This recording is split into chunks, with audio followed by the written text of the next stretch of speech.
season ಪ್ರೀತಿಸೋಕೆ ಯಾಕೆ ಟೆನ್ಷನ್ನು ಪ್ರೀತಿಲಿ ಇದ್ದೋನು ಜಗವನ್ನೇ ಗೆದ್ದೋನು ಪ್ರೀತಿನೇ ನಮ್ಗೆ ಆಕ್ಸಿಜನ್ನು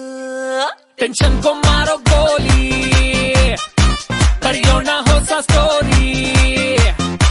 ಈ ಜಾತಿ ಭಾಷೆ ತೂರಿ